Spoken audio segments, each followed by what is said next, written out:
Bonjour à tous et bienvenue dans ce nouvel épisode du podcast MDB Academy, le podcast 100% consacré à l'activité de marchand de biens. Et aujourd'hui, nous allons traiter d'un sujet qui me tient à cœur, qui est extrêmement important dans la mesure où il pénalise énormément de marchands de biens qui veulent se lancer ou qui veulent développer leur activité d'achat-revente. Et ça, c'est quelque chose que je constate depuis de nombreuses années et qui touche 80% de la population des personnes qui veulent se lancer en tant que marchand de biens, voire même plus. Donc certainement que ça te concerne aussi, probablement. Et dans cet épisode, je vais parler de deux blocages auxquels font face les néo-marchands et des croyances qu'on nous a inculquées, des croyances qu'on nous a mises dans la tête et qu'on garde aujourd'hui comme des vérités ou comme des boulets aux pieds et qui nous empêchent d'avancer. Et surtout, je vais te donner des conseils actionnables qui te permettront de dépasser ces croyances si tu identifies que toi aussi tu les partages. Je vais te donner des conseils pratiques pour te permettre d'aller au-delà de ces croyances et pour te permettre, in fine, de gagner beaucoup plus d'argent avec ton activité d'achat-revente. Alors pourquoi j'ai envie de parler de ce sujet? Parce que c'est quelque chose que je constate chez énormément de personnes. Énormément de personnes qui viennent suivre les formations chez nous, les formations, les programmes d'accompagnement. Et en gros, on a deux grands types de populations. On a d'un côté les personnes qui ont fait des études et voilà, qui ont suivi un cursus, on va dire, classique entre guillemets. C'est-à-dire qu'elles ont fait, ils ont eu le bac, après elles ont fait des études, voilà, les écoles d'ingé, les trucs, les universités, écoles de commerce, etc. Elles se sont lancées, elles ont eu des bons jobs, et puis hop, un jour, il y en a eu marre, ou que sais-je, elles veulent se lancer et développer une activité de marchand. Donc il y a cette population-là d'un côté, et de l'autre côté, on a une population plus technique de gens qui gravitent déjà autour de l'univers de l'immobilier, et notamment du bâtiment, et de personnes qui n'ont pas nécessairement fait d'études théoriques. Donc qui sont par exemple beaucoup d'artisans qui viennent suivre nos formations, qui réalisent que voilà, elles le font pour d'autres, voilà, elles le font pour d'autres, pourquoi elles ne le feraient pas pour elles-mêmes. Et chacune de ces deux, donc ça constitue vraiment le gros de notre population de personnes qu'on accompagne. Et chacune de ces populations a ses propres croyances et a des sujets qui la limitent et qui la bloquent. Et vous allez voir que souvent, alors c'est toujours le sujet de l'herbe est plus verte de l'autre côté de la barrière. Et c'est des croyances profondes, des choses qui sont ancrées que je vais vouloir aller tacler dans cet épisode. Déjà, ce sont des blocages qui vont coincer les gens avant même qu'ils ne démarrent. C'est-à-dire qu'on ne parle pas là de choses qui vont faire que les gens vont se lancer, puis ils vont y aller un peu plus difficilement ou autre. Mais parfois, ce qui va se passer, c'est que les gens ne vont même pas oser y aller. Tellement les gens vont se dire ah non, mais en fait, voilà, c'est pas pour moi et je peux pas y arriver, c'est pas mon truc, ouais, ce genre de phrase, c'est pas mon truc, c'est pas pour moi, je suis pas bon là-dedans, je peux pas réussir, ce genre de choses-là. Et très souvent, eh ben, ces blocages-là, ils sont liés à ton parcours. Ils sont liés au parcours que tu as eu, que ce soit un parcours de cursus théorique ou un parcours technique. Donc, ces deux populations-là, elles ont chacune leur set de croyances limitantes. D'un côté, on va commencer par les profils théoriques, les profils académiques, entre guillemets, donc ceux qui ont fait des études. Ceux-là sont très capables de faire des analyses, produire du raisonnement, de souvent aller lire un règlement d'urbanisme, par exemple, ça leur fait pas trop peur. Les sujets de fiscalité, d'aller gérer une comptabilité, et toutes ces activités-là hein, qui sont liées à notre profession de marchand, ça leur fait pas trop peur. En général, quand ils viennent en formation, et bien sur tous les sujets théoriques, il y a pas trop de problèmes, ou en tout cas, il n'y a pas trop d'appréhension, on va dire. Alors, la fiscalité, ça fait un petit peu peur à tout le monde quand même, je vous rassure, mais quand on en vient à l'urbanisme ou à des sujets qui sont un peu théoriques, bon, ça leur fait globalement pas trop peur. Qu'on est à l'aise avec la théorie. Par contre, ils ont des vraies peurs autour de tout ce qui est technique, tout ce qui est travaux, bâtiments, le terrain. Là, souvent, c'est extrêmement difficile. Ils se disent qu'ils vont pas y arriver ou qu'ils vont avoir du mal à gérer les interactions avec des professionnels de ce secteur. Et souvent, ils vont se dire, ah bah, j'y connais rien en travaux, je vais me faire avoir, je vais mal chiffrer, c'est pas pour moi, et tout ce genre de croyances. Et de l'autre côté, on a les professionnels, plutôt on va dire professionnels techniques, professionnels du bâtiment, donc BTP, artisans, les techniciens quoi, en gros. Et eux, les chantiers, ça leur fait pas peur. Ils sont pas peur de la poussière et des gravats, mais aller sur des chantiers, aller chiffrer des travaux, aller envisager des opérations, envisager des opérations avec des travaux d'envergure, ça, au global, ça ne leur fait pas peur parce que c'est souvent leur quotidien. Par contre, par contre, dès qu'on parle de fiscalité, urbanisme, d'administratif, là, ils prennent la trouille et la poudre d'escampette en se disant c'est trop théorique, je comprends pas, je suis pas bon là-dedans, c'est pas fait pour moi. En fait, exactement les mêmes croyances, mais en mode inversé. Donc déjà, je voudrais mettre en lumière l'origine de ces croyances, que ce soit pour une population ou pour l'autre d'ailleurs. Ces croyances-là, elles ne viennent pas de nulle part. Nous sommes le fruit de notre environnement, quelque part, et ces croyances-là, bah, tu les as pas générées spontanément dans ton esprit. Elles viennent bien de quelque part, elles viennent de l'environnement, elles viennent de la famille, elles viennent des amis, elles viennent de l'école et du monde du travail. Déjà à l'école, globalement, bah, les classes sont grandes, on n'a pas le temps de faire de l'individuel, donc assez vite on est catalogué comme t'es bon élève, ou t'es un cancre, ou t'es quelque part entre les deux. Et si, souvent malheureusement dans notre pays, on met sur les voies techniques les gens qui sont pas très bons à l'école, c'est-à-dire sur des sujets qui sont purement théoriques. Et donc la première expérience d'apprentissage que ces personnes vont avoir, c'est une expérience d'échec. Et une expérience qui va les cataloguer comme des gens qui sont pas bons ou comme des gens qui n'y arrivent pas dans certains domaines. Donc tu n'es pas bon en maths, tu n'es pas bon en français, tu n'es pas bon en orthographe. Et on dit que si tu traites quelqu'un comme un chien pendant longtemps, il finira par aboyer. Et c'est exactement, c'est exactement ce sujet. C'est que souvent les gens vont, à force de leur répéter tu n'es pas bon là-dedans, tu n'es pas bon là-dedans, les gens vont se dire ah oui, effectivement, peut-être que je suis pas bon là-dedans. Ils vont intégrer cette croyance comme une espèce d'identité pour au final ne même plus oser s'en approcher même en tant qu'adulte. C'est-à-dire qu'il y a une peur de ce domaine qui fait que les gens n'osent plus y aller. Et notre activité de marchand, elle est extrêmement transversale, donc il faut qu'on aille un peu vers tout. Et du technique, et du très théorique, et de l'administratif, et du réglementaire, etc. Donc il faut être super polyvalent, et on ne peut pas se faire l'économie d'un domaine en se disant bah là j'y vais pas parce que, entre guillemets, je ne suis pas bon là-dedans. Donc il y a l'école, et puis il y a l'environnement. L'environnement social, alors là je pense à l'environnement familial. Et nos familles, bon bah, souvent elles nous veulent du bien, hein, mais bon bah, les parents, les trucs, les frères et sœurs, on fait tous avec les moyens du bord. Souvent ils nous éduquent un peu de la manière dont eux ont été éduqués aussi. Et souvent c'est pas l'éducation qui, comment dire, donne le plus confiance en soi. Je le vois beaucoup hein, quand j'en discute avec des gens qu'on forme, qu'on accompagne.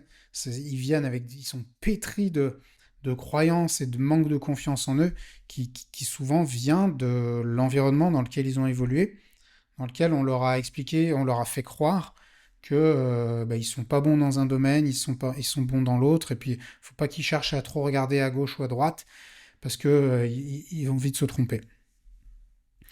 Donc ils arrivent sur le monde du travail, ces gens, avec tout un set de croyances de la famille, de l'école, et qui se sont auto-renforcées l'une l'autre, parce que si à l'école on te dit ça, bah, peut-être que les parents ils le répètent, et puis c'est un truc qui s'installe. Et ensuite tu arrives dans le monde du travail, et puis dans le monde du travail, là aussi on va te mettre dans des cases. T'es un tel, t'es le feignant, t'es celui qui bavarde, t'es le machin. Alors les cases, elles peuvent être positives ou négatives. Hein, là, je parle de trucs négatifs, mais ça peut être aussi des cases positives. Donc tu peux être, ouais, toi t'es l'intellectuel, toi t'es l'intello, ou toi t'es le manuel. Tu vois, t'es le gars technique. Et donc il y a cette espèce de frontière qui est mise en place, et les gens n'osent pas trop aller regarder de l'autre côté. Donc personne n'est juste technique, mais personne n'est juste absolument théorique. Il y a pas de gens qui soient absolument nuls dans la théorie. Quand je te dis nul, c'est au sens propre du terme, c'est-à-dire qu'il qui soient en incapacité totale de comprendre comment ça fonctionne, et il n'y a pas de personnes qui soient en incapacité totale de comprendre les sujets techniques. On est tous quelque part, on se situe tous quelque part sur une espèce de spectre qui va de la nullité à l'excellence, ou au génie, on va dire. De la nullité au génie, on est tous quelque part entre les deux, que ce soit pour le domaine technique ou pour le domaine théorique. Mais personne n'est absolument nul ou absolument incapable de comprendre ces sujets. Et je vais prendre mon exemple, c'est que les sujets techniques, par exemple, c'est compliqué. J'ai un cerveau qui fonctionne à l'envers pour les sujets techniques et c'est challengeant, quoi. Ça me vient pas facilement, c'est difficile. J'ai du mal. Alors, il y a des trucs manuels que j'arrive très bien à faire, mais il y a des trucs manuels techniques dans lesquels, vraiment, je suis pas bon. Et j'en chie, et ça me demande 10 fois plus d'efforts que les autres pour un résultat qui est souvent 3 fois moins bon. Ça veut pas dire que c'est impossible. Ça veut pas dire que je peux pas aller voir un chantier, gérer un chantier et comprendre ce qui se passe. Donc, il faut toujours se rappeler qu'on est quelque part sur une échelle et sur une espèce de spectre et qu'on n'est jamais absolument nul dans quelque chose et qu'il ne faut pas hésiter, il ne faut pas avoir peur d'aller regarder de l'autre côté. Maintenant, on nous a aussi appris, il y a un sujet dont je voudrais parler dans cet épisode, c'est le sujet de la peur de l'erreur. C'est quelque chose de très culturel. Souvent, si on n'ose pas aller de l'autre côté, si on n'ose pas franchir cette barrière imaginaire, c'est parce qu'on a peur de se vautrer. On a peur de se planter. Parce qu'on a peur qu'on se foute de notre gueule, on a peur d'être ostracisé, on a peur de penser qu'on est nul, et que notre environnement pense qu'on est nul. Et ça, c'est quelque chose, encore une fois, de très culturel, puisque dans notre pays, quand on fait une erreur, alors je reviens sur le sujet de l'école, quand on fait une erreur, souvent, on est pointé du doigt, ou on est puni, ou machin, enfin, on est un peu le nul de service. Et il en est de même après, dans la vie professionnelle, quand on tente des choses, quand on tente d'entreprendre et que ça rate, mais ça rate souvent, les gens vont dire « Ah il a échoué, ah c'est nul, ah machin ». Ils jettent souvent le bébé avec l'eau du bain. Tandis que dans d'autres cultures, les cultures dans lesquelles il y a plus la culture de l'entreprise, la culture de la prise de risque, on va considérer que l'erreur, c'est simplement une petite pierre qu'on va rajouter pour constituer une marche de plus vers la réussite. En gros, chaque erreur que tu fais te rapproche de la réussite. Mais culturellement, ça n'est pas ce qui se passe chez nous, et l'erreur, elle est pointée du doigt. Et ça, on apprend très tôt à l'intégrer, à se dire « Ah oui, oh là là, attention, faut pas que je fasse d'erreur, faut pas que je me plante, j'ai pas le droit à l'erreur. » Ouais, j'ai pas le droit à l'erreur. Qui est-ce qui te dit ça? Évidemment que tu as le droit à l'erreur, il n'y a pas de souci. Et ça fait partie des croyances aussi desquelles on essaye de décrasser un peu toutes les personnes qu'on accompagne dans le lancement de leur activité de marchand, c'est de dire, c'est pas grave en fait, ce qui est grave c'est de jamais essayer. On s'en fout d'essayer et puis de rater, on s'en tape, ça n'a aucune importance. Par contre, ce qui est terrible, c'est d'avoir une envie, d'avoir une intuition et puis de pas la suivre, de trahir en fait son besoin intérieur d'aller entreprendre, d'aller tenter des choses. Ça, c'est terrible. Et il y a aussi une peur du regard des autres, la peur du jugement, la peur que ce soit l'entourage proche ou même la société de manière générale, nous considère comme des personnes qui ont failli, qui ont échoué. Parce que ce que je vous disais à l'instant, le fait que ce soit mal considéré, ça fait que si aujourd'hui je tente un truc, je monte ma boîte, je me casse la gueule, les gens vont pas se dire putain, bien joué mec, bien joué meuf, t'as essayé, et puis ouais, c'est pas grave, t'as raté. Les gens vont dire bah non, tu te rends compte, il a essayé, puis il s'est raté, un truc. Donc je comprends que les gens aient toutes ces croyances en tête et qu'ils hésitent par conséquent à se lancer. Maintenant que tu appartiennes à un profil ou à un autre, je voudrais que tu prennes conscience de quelque chose. C'est que tu as déjà des compétences qui sont énormes. Des compétences que tu utilises tous les jours dans ton métier actuel, dans ta vie de tous les jours, mais peut-être que tu les sous-estimes parce qu'on ne t'a pas forcément appris à les valoriser à leur juste hauteur. Donc, si tu as fait des études, tu sais déjà analyser, tu sais structurer, tu sais interpréter, comprendre des règles, prendre du recul par rapport à tout ça, et tu sais, ne pas te laisser impressionner par tous ces sujets, qui peuvent parfois, je l'avoue, tous les sujets théoriques auxquels on est confronté en tant que marchand, qui peuvent parfois faire flipper. D'un autre côté, si tu as un profil un peu technique, franchement, et ça je le vois, les gens qui se sous-estiment viennent plutôt en général du côté technique. Ce sont des gens qui ont vraiment de grosses croyances limitantes par rapport à ce qu'ils sont capables de faire, parce que toute leur vie on leur a dit que bah, ils étaient pas bons dans plein de choses et qu'en gros c'était un peu, ils étaient un peu ratés quoi. On les a mis là parce qu'ils étaient pas bons à autre chose. Mais en fait, si tu fais partie de cette catégorie de gens, tu sais faire des trucs de malade que plein de gens ne savent pas faire. Tu vas comprendre un schéma électrique, j'en discutais avec un électricien il y a quelques jours, et je lui disais, putain, tu sais, pour moi, l'électricité, c'est limite de la sorcellerie, quoi. Jamais j'ose m'approcher tu vois, d'une prise électrique, de faire quelque chose, nanana. Et lui me dit, ah mais non, c'est simple et tout, enfin, genre, c'est pas compliqué. Et tous les électriciens vont te dire, non, en fait, l'électricité, c'est pas compliqué. Mais pour moi, c'est vachement compliqué. Donc si pour toi, c'est pas compliqué, c'est une vraie capacité que tu as. Et souvent, les gens qui sont dans ces domaines vont se dire, bah non, moi je suis pas bon dans tel et tel truc, ou vont se sous-estimer. Je dis, mais vous avez la capacité de comprendre comment fonctionne un circuit électrique, tu vois, c'est un truc de malade, ou comment est constituée une charpente, ou un truc, ou de la maçonnerie, enfin, c'est balèze, quoi. Et si t'es dans ce cas de figure, tu dois pas te sous-estimer. Tu sais comprendre toutes ces choses, tu sais gérer des imprévus, parce que si tu fais de la rénovation, bah, il y a toujours des surprises, tu sais prendre des décisions qui sont critiques et qui ont des implications qui sont importantes. Bref, ces compétences-là, elles sont hyper précieuses quand tu es marchand de biens, parce que tu vas pouvoir les utiliser dans tes opérations. Et que vous apparteniez à une catégorie ou à une autre, ne pensez pas que vous n'avez pas la capacité d'aller acquérir les compétences de la seconde. Ça, c'est important, parce que les gens qui sont bons en théorie ils le savent et ils se disent, ouais, moi je suis bon là-dedans, mais par contre, ils ont une trouille bleue des aspects techniques. Et les gens qui sont techniques peuvent se dire, ouais, je suis bon là dans mon métier, dans ce que je fais. Par contre, pour aller, euh, pour aller faire des sujets de fiscalité ou d'administratif, là, c'est vraiment, ah non, je peux pas, je suis nul. C'est pas bon. Donc, sortez-vous ces idées de la tête, c'est pas si compliqué. Et d'ailleurs, souvent on réalise que quand les gens n'arrivent pas à intégrer certaines connaissances, c'est qu'elles leur ont été relativement mal expliquées, relativement mal transmises. Et on réalise que si on leur présente les choses de la bonne manière, en les faisant pratiquer, avec des couleurs, avec des schémas, alors tout le monde finit par comprendre. Donc dis-toi que si tu as des compétences qui te manquent, ça ne veut pas dire que ce sont des lacunes auxquelles tu ne peux rien faire, ce sont juste des compétences que tu n'as pas encore développées, et nous, on peut te les apprendre. Alors, on peut te les apprendre si tu veux être marchand, si tu veux faire autre chose, on ne pourra pas forcément te former, mais si tu veux être marchand, nous, on pourra clairement t'apprendre que tu as besoin d'un renfort sur le sujet technique, ou tu as besoin d'un renfort sur le sujet plutôt théorique. Donc, soit tu auras de la formation, soit après, il y aura de l'expérience de terrain, mais dans les deux cas, tu peux acquérir ces compétences-là. Maintenant, la réussite dans l'activité de marchand, il faut que tu comprennes qu'elle dépend d'une bonne symbiose entre ces deux domaines de compétences. Puisqu'il y a énormément de théorie, mais il y a aussi énormément de pratique et de technique dans l'activité de marchand.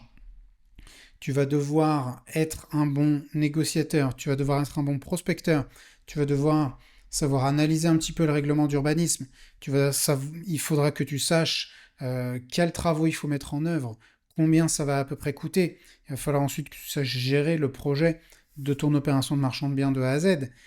Et tu ne peux pas faire l'impasse en fait sur un des deux domaines. Il faut véritablement, et si tu sens que tu as des lacunes sur un sujet, c'est pas grave, tu peux l'apprendre, mais il va en tout cas falloir absolument que tu t'y mettes. Et pour ça, oui, nous on peut t'accompagner, mais il faut d'ores et déjà que tu te dises que c'est possible, parce que des gens comme toi qui sont venus avec certaines lacunes, on en a accompagné des tonnes. Donc si aujourd'hui tu te sens bloqué, il se peut que ce soit normal. Ça ne veut pas dire que tu es en retard, ça ne veut pas dire que tu es moins bon, ça ne veut pas dire que tu es moins capable. Ça veut juste te dire que tu as une étape différente et il faut que tu consacres des efforts à tel ou tel domaine en particulier. Ce qu'il faut que tu te dises en tout cas, c'est que tu n'as pas besoin d'être parfait. Tu n'as pas besoin de tout maîtriser. Tu as besoin de mettre le maximum de jetons sur les domaines dans lesquels tu es très bon, dans lesquels tu es très fort, que ce soit de la technique ou de la théorie. Par contre, tu ne peux pas te permettre de mettre 0 jeton sur le reste. De te dire, ouais, non, moi, de toute façon, je suis juste un profil technique, ou de te dire, moi, je suis juste un profil théorique. Il faut absolument que tu arrives à combler tes lacunes comme celles dont je t'ai fait part. Je te dis, bah, moi, je suis pas très bon là-dedans, donc j'essaie un maximum d'apprendre, de comprendre, de me former, de discuter justement avec les artisans, pour comprendre toutes ces choses-là et pour pas être complètement à l'ouest, quoi, dans certains sujets. Mais la condition sine qua non pour y arriver et pour pouvoir dépasser cette étape de la peur de l'inconnu, c'est d'arrêter de te dire que ce n'est pas pour toi. Tout le monde peut y arriver avec la bonne méthode et ça, on l'a vu à travers des centaines d'exemples de personnes que nous avons accompagnées vers la réussite. Donc ne te dis pas que ce n'est pas pour toi, demande-toi juste comment est-ce que tu peux faire pour y arriver. Les amis, j'espère que cet épisode vous a plu. Si c'est le cas, n'hésitez pas à le partager avec des personnes que ça pourrait aider et aussi à nous mettre 5 étoiles, pourquoi pas, si vous l'avez trouvé instructif, à nous mettre 5 étoiles sur la plateforme sur laquelle vous l'avez écouté et je vous dis à la prochaine.